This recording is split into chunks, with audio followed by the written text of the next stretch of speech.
Գյումրիի քաղաքապետի գործը, քաղաքականության կոռուպցիայի և ինքնիշխանության բախում։ Հայաստանի երկրորդ մեծ քաղաքում Գյումրիում շարունակվում է մեծ հասարակական ու քաղաքական արձագանք առաջացրած աղմկահարույց գործը։ Քաղաքապետ Վարդան Ղուկասյանի, նրա մերձավոր գործընկերների և քաղաքապետարանի մի քանի աշխատակիցների ձերբակալությունը դարձել է ոչ միայն իրավական, այլև քաղաքական իրադարձություն, որն ազդել է Հայաստանի ներքին օրակարգի վրա։ Պաշտոնական մարմինները հայտարարում են, որ խոսքը կոռուպցիոն հետաքննության մասին է, սակայն տեղի համայնքի արձագանքը, ինչպես նաև քաղաքական գործիչների հայտարարությունների տոնը տեղի ունեցողին ավելի բարդ երանգ են հաղորդում։ Հետաքննական մարմինները պնդում են, որ ունեն համակարգված շորթումների և չարաշահումների ապացույցներ։ Գործի մանրամասները և իշխանությունների դիրքորոշումը ըստ քննության տվյալների քաղաքապետը և Գյումրիի գլխավոր ճարտարապետը կաշառք են պահանջել և ստացել։ Հայաստանի Հանրապետության քննչական կոմիտեն հրապարակել է աուդիոձայնագրություններ, որոնք արվել են հատուկ անօդաչու թռչող սարքի միջոցով և արձանագրել են Գյումրիի քաղաքապետարանի ներսում, մասնավորապես գործող քաղաքապետ Վարդան Ղուկասյանի, նրա մերձավոր շրջապատի և աշխատակիցների բոլոր զրույցները։ Ղուկասյանը համարվում է Հայաստանի վառ ու սամետ քաղաքական դեմքերից մեկը։ Իշխող Քաղաքացիական պայմանագիր խմբակցության պատգամավորներն արդեն մեկնաբանել են ընդդիմության լուրերը Փաշինյանի՝ Գյումրիի քաղաքապետի մասին խոսքերի և դրան հաջորդած Ղուկասյանի ձերբակալության հնարավոր կապի մասին։ Փաշինյանի հայտարարությունը կապ չունի, հայտարարել են խորհրդարանում։ Գյումրիի քաղաքապետը չպետք է խախտեր օրենքը, նշել է պաշտպանության հարցերով խորհրդարանական հանձնաժողովի նախագահ, իշխող ֆրակցիայի պատգամավոր Անդրանիկ Քոչարյանը, մեկնաբանելով Ղուկասյանի ձերբակալությունը։ Քոչարյանի խոսքով վարչապետ Նիկոլ Փաշինյանի Ղուկասյանի քաղաքապետ ընտրվելու հետ կապված թյուրիմացությունը շտկելու մտադրության մասին հայտարարությունը չի ազդել իրավապահ մարմինների աշխատանքի վրա։ Պատգամավորն ընդգծել է, որ քաղաքապետի և նրա շրջապատի նկատմամբ հետաքննությունը տարվում էր դեռևս վերջին իրադարձություններից առաջ։ Հիշեցնենք, որ Վարդան Ղուկասյանը ևս 7 հոգի ձերբակալվել են կաշառք ստանալու մեղադրանքով։ Ըստ քննության տվյալների քաղաքապետը և քաղաքապետարանի գլխավոր ճարտարապետը պայմանավորվել են չքանդել Գարեգին Նժդեհի փողոցում գտնվող մոտ 1500 քառակուսի մետր մակերեսով ապօրինի շինությունը, դրա դիմաց սեփականատերից պահանջել և ստացել են մոտ $10,000։ Խոսքը ֆաբրիկա խանութների ցանցի սեփականատեր գործարար Սևակ Համբարձումյանի մասին է։ Փաշինյանի հայտարարությունները և քաղաքական ենթատեքստը։ Հոկտեմբերի 1-ին Ազգային ժողովում ելույթ ունենալիս վարչապետ Նիկոլ Փաշինյանը Վարդան Ղուկասյանին մեղադրել էր մարտի ընտրություններում ընտրակաշառք բաժանելու մեջ և նրա քաղաքապետ ընտրվելն անվանել թյուրիմացություն։ Նա նաև ընդգծել էր, որ մտադիր է շտկել այդ իրավիճակը։ Հայաստանի ինքնիշխանության դեմ հայտարարություններ անողներին պետք է դուրս բերել քաղաքական և հանրային դաշտից, ինչպես քաղաքական մեթոդներով, այնպես էլ բոլոր այն մեթոդներով, որոնք կիրառելի են ժողովրդավարական երկրում, հայտարարել է վարչապետը։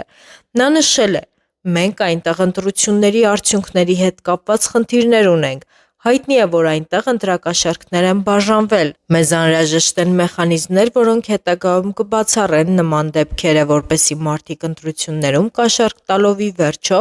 ըստ էության, թյուրիմացությամբ չհայտնվեն նման կարգավիճակում։ Դա թյուրիմացություն է, որը ժամանակի ընթացքում կշտկվի, և երևույթը, և հայտարարությունը, և դրա հեղինակը։ Նշենք, որ Վարդան Ղուկասյանը, դառնալով Գյումրիի քաղաքապետ, ավելի վաղ հրապարակայնորեն հայտարարել էր, որ բարենպաստ հանգամանքների և 2026 թվականի խորհրդարանական ընտրություններում հաղթելու դեպքում պատրաստ կլիներ դիտարկել Հայաստանի, Ռուսաստանի և Բելառուսի հետ միութենական պետությունը միանալու հնարավորությունը։ Այս հայտարարությունը ռեզոնանս էր առաջացրել, քանի որ շոշափվում էր երկրի ինքնիշխանության և արտաքին քաղաքական ընտրության հարցը։ Հենց դրանից հետո էր վարչապետ Նիկոլ Փաշինյանը հայտարարել, որ Հայաստանի ինքնիշխանությունը զոհաբերելու պատրաստ մարդկանց տեղը կառավարական աշխատասենյակներում չէ։ Մի շարք քաղաքական վերլուծաբանների կարծիքով հենց այս խոսքերից հետո էլ ակտիվացել են քաղաքապետի և նրա շրջապատի նկատմամբ քննչական գործողությունները։ Հասարակական արձագանքը և պաշտպանության դիրքորոշումը։ Ձերբակալություններից հետո քաղաքապետարանի շենքի մոտ հավաքվել էին բնակիչներ և ակտիվիստներ, ովքեր դեմ էին արտահայտվում ուժայինների գործողություններին։ Նրանց թվում էին գործարար Սամվել Կարապետյանի հետ կապված մեր ձևով շարժման ներկայացուցիչները։ Իրավապաշտպան և շարժման ներկայացուցիչ Ռուբեն Մխիթարյանը ձերբակալվել է այն բանից հետո, երբ քաղաքացիների և ոստիկանության միջև իրավիճակը կարգավորելուն ուղղված նրա գործողությունները մասամբ լարվածություն էին հրահրել և խոչընդոտել օպերատիվ միջոցառումների անցկացմանը։ Ձերբակալվածների կողմնակիցները պնդում են, որ իրենց նպատակը եղել է ոչ թե իրավապահներին հակազդելը, այլ քաղաքացիական իրավունքների պաշտպանությունը։ Վարդան Ղուկասյանի փաստաբանը հայտարարել է, որ մեղադրանքները կառուցված են համատեքստից կտրված ֆրագմենտային աուդիո-ձայնագրությունների վրա, որտեղ բացակայում են գումար ստանալու մասին ուղղակի հիշատակումները։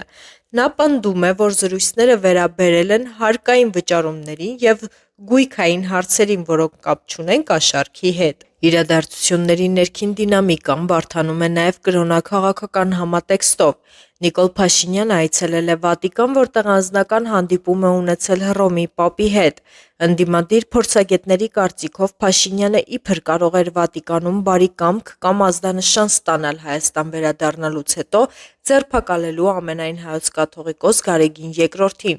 Այս մտավախությունները հիմնված են պետության և հոգևորականության միջև վաղուց ի վեր առկա լարվածության վրա։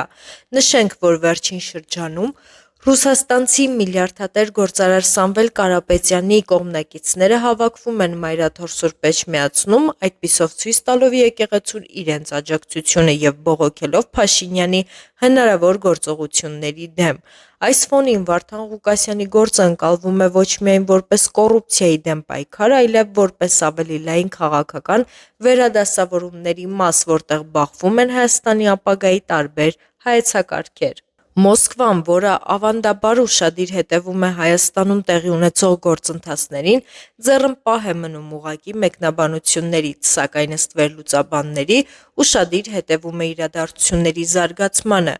Գյումրին քաղաք է, որտեղ տեղակայված է ռուսական ռազմաբազան և ցանկացած սրացում այստեղ ընկալվում է որպես անվտանգության և ազդեցության հարցերին առնչվող գործոն։